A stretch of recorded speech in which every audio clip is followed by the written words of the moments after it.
excuse the quality of the video, the different location, the potential possible weird noises that the refrigerator makes. I'm not sure if you can hear those. If you can, I apologize in advance.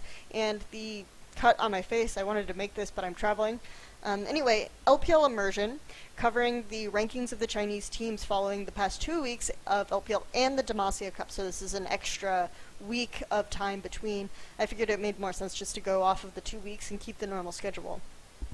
What I want to get into is immediately, bottom two teams haven't really changed. I still feel like King is the worst team, WE is the second worst team. You can go to the previous videos for how I feel about that. King has shown some more interesting obsessions with Yasuo. They still can't seem to 2-0. WE has shown, we've shown less, seen even less of them, but they're still fixated on these all-out play comps and they're not really getting anywhere. Number 10 actually has changed is Royal Never Give Up. Royal has fallen quite a little bit in my estimation. They still can't find this strategic element that they used to have when they were king in the off-season, and they've gone to complete disaster. They seem uncoordinated. All they do is try to fight you. They're just the typical Chinese team of 2 years ago, if what people would think of as the typical Chinese team, whether or not they were actually that at that time. This is what RNG is now. And they're not nice to look at. They do, however, have some elements of vision which are good, and they're able to find carry performances or a little bit more coordination than WE or levels of play than WE or King, so that's why they're in 10th. Now we have number 9 is going to be surprisingly Vici Gaming. If you haven't heard me rant about Vici Gaming yet on China Talk or what have you, you are in for a treat. I think Vici Gaming is a complete disaster. I was kind of being tentative before about Dandy moving to top. I said maybe it's not such a terrible thing, you know, maybe Dandy has like a very, very high mechanical aptitude. He's not as good of a top laner as Carry. He's just not, and he's probably not going to be as good of a top laner as Carry until the end of the season. Dandy, I think, has better decision making, better understanding of the game, better idea of invading the jungle, placing wards, understanding vision, working with Mata than Carry did, but he didn't really understand the champions as well. He didn't understand how to 2v1 as well. He didn't understand matchups as well. So this is something that I think is showing more and more as the game progresses, and as people start to figure out Vici's gimmick sort of roam top style a little bit better. I also think World 6 showing less proficiency on champions other than Gragas, so he has shown that he can play Echo, so that's a little bit of a saving grace. And it's just 2 champions. His performance on other champions really hasn't done as much for me. I think still he's a pretty solid pickup in terms of an amateur jungle that they just found at solo queue. Of the new pickups, I think he actually still has the higher upside of Xiaoxi, ZCR, and himself, World 6. The teams have picked up, so I still think he's really solid, but he's not Dandy, so ultimately you have these 2 positions receiving a downgrade. There's less overall mobile synergy between jungle and support, so really you just have this team relying on Mata to have an amazing performance and carry them through. This only happens 50% of the time when maybe, I don't know, he received the cream in his coffee, he got the correct amount of sunlight, whatever Mata needs to be in a good mood and try to carry a game. And then even then, like, supports are very powerful right now, and they probably have the largest individual impact in terms of mechanical ability and warding right now, I think. There's only so much you can do if the rest of your team is a complete and utter disaster. So, Vici Gaming, I actually think, will lose their playoff seed overall. Because the surprise here is that I have 8th place as unlimited potential. This team, you might actually think, is very similar to Vici in terms of they have a support that's guiding them, but I think the overall upside of some of their carry players, the mechanical skill, the way they listen to Heart, and Heart's very commanding voice, Heart's consistency over Mata's is higher. I actually think right now Heart is the best support player in the world. He's very proficient on a bunch of different mechanical champions. His shot calling sounds very crisp in the different comm sections that they show between games on the Chinese stream. It seems like the team is listening to him and working as a cohesive unit. It's just those random misplays, those inability to execute these. Also, this team that has an idea is able to analyze and understand like the key problems of other teams and make compositions or make strategies against them right now. I feel like before that was IG, but this split it's UP. So that's working really well for them. And I think they'll still be 8th overall just because they are so immature, they also are so new. There isn't really this unifying factor, and if Heart isn't around, a lot of them literally just feed. But I think that they're overall better than the other 4 teams that I've just mentioned. 7th place I have Master 3. I think Master 3 has been hugely inflated in the standings, and since the change of the bracket format, which I'll go over really quickly since I haven't, it's effectively a gauntlet with about, at 5th place it breaks into a bracket stage. So, 1st and 2nd seed are guaranteed at least 4th, there's like a 3rd place match, all these other things, but just think of it going up as a gauntlet. This means seed matters a whole lot more, it's really important. As a result, teams have stopped throwing. We're actually having a better overall quality of matches in the past week, I think. And Master 3 is just losing games. They faced OMG and Snake and just got destroyed by both teams. They faced OMG and LGD, and just got dumpstered by both teams.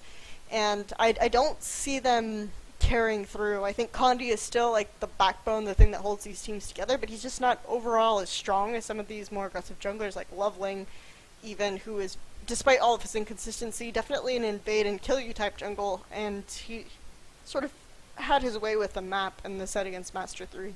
6, which I have as Invictus Gaming. Now this might be surprising to a few people for me to have Invictus Gaming so low. I'm not sure why I had them a few weeks ago, but probably not this low.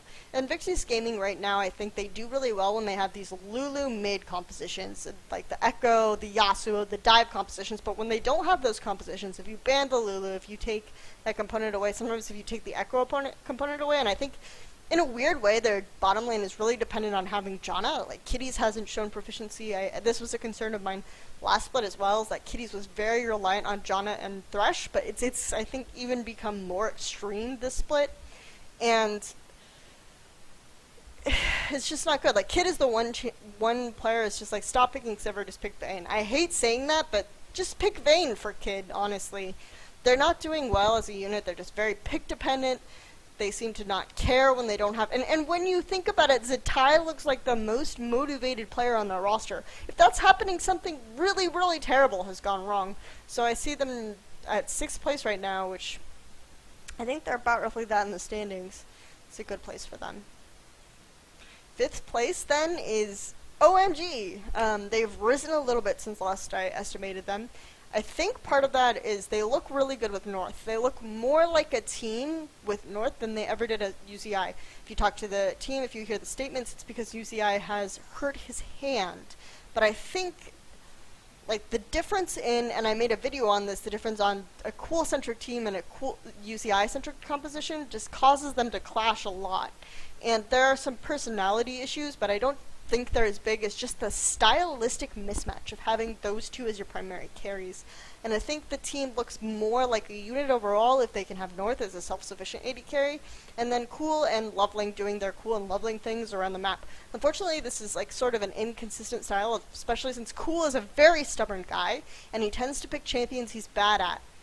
He doesn't admit that he's bad at them, so like Azir and Lulu, I don't think he's very good at those champions, but he just keeps picking them. In Loveling and Cool, their synergy has been debilitating at times, just given how strong it is. It's weird. It's like if they don't get the ward in the right spot, Cool does this misplay. If Cool can't keep the pressure, then Loveling can't gank this lane at this time. It's really, really weird to watch, and I've watched them a lot, and I almost think that maybe it's time for them to try to be on separate teams. But I don't think that will ever happen. It'll just be someone riding the bench, if anything. I have them at 5 right now. They look good at parts, but again, Xiang, very pick reliant, just not going as he ever was. The way those three work together is not there. They don't have the synergy.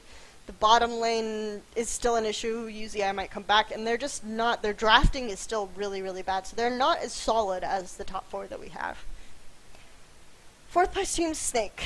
I have Snake as 4th place. Right now, they've fallen a little bit. I have them at 2nd. I just think that the fact that they can't play lane swaps is a huge issue. Like, their top laner falls behind.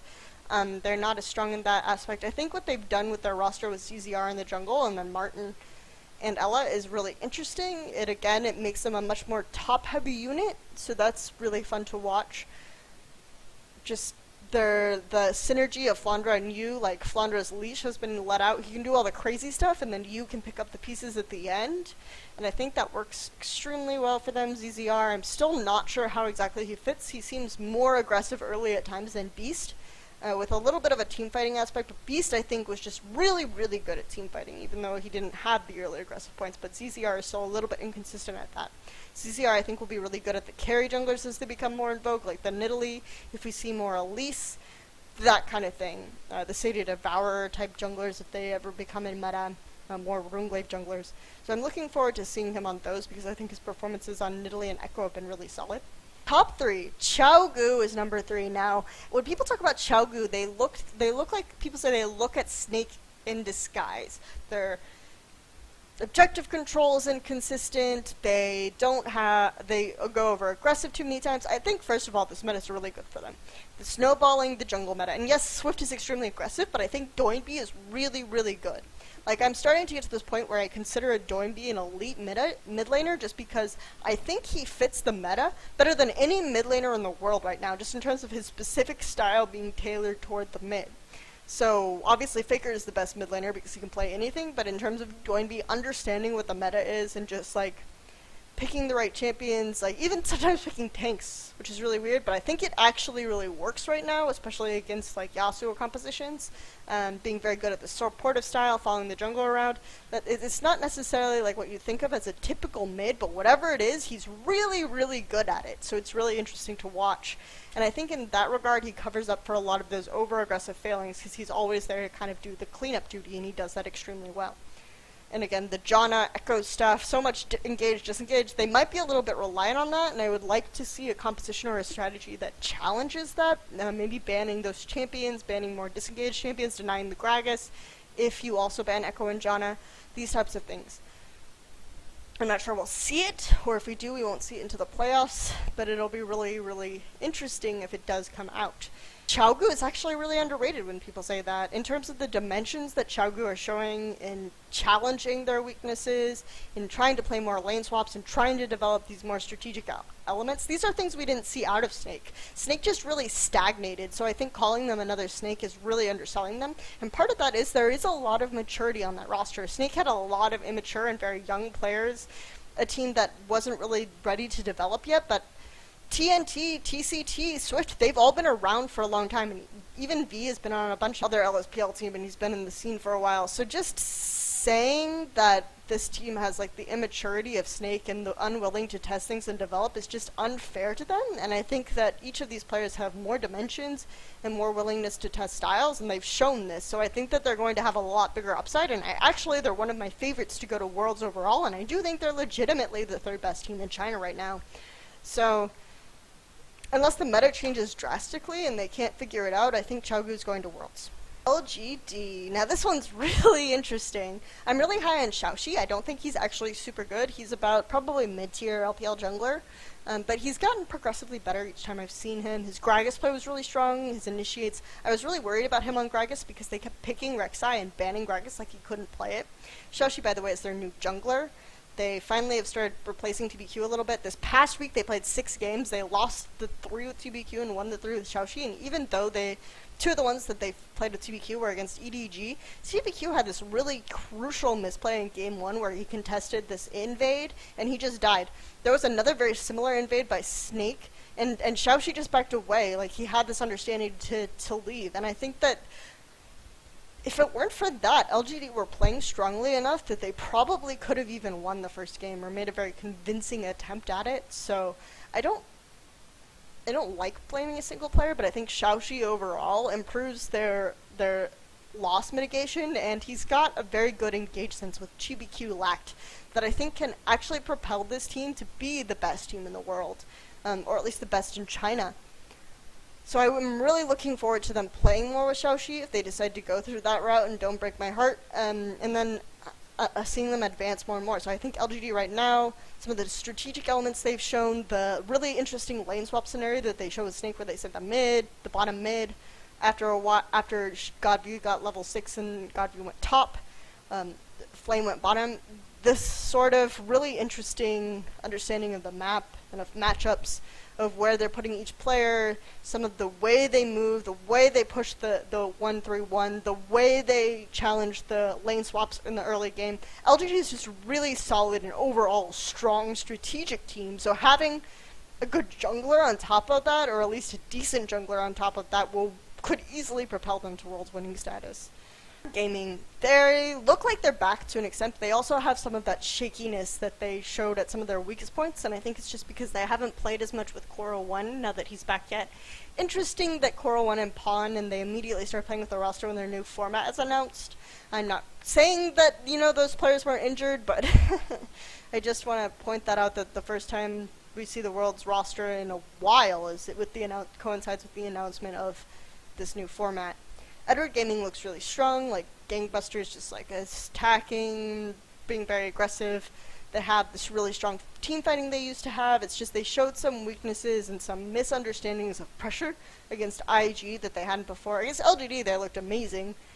So I worry though that LGD, with their superior strategic understanding, can overtake them if they get that roster synergy and if they get this new coach down.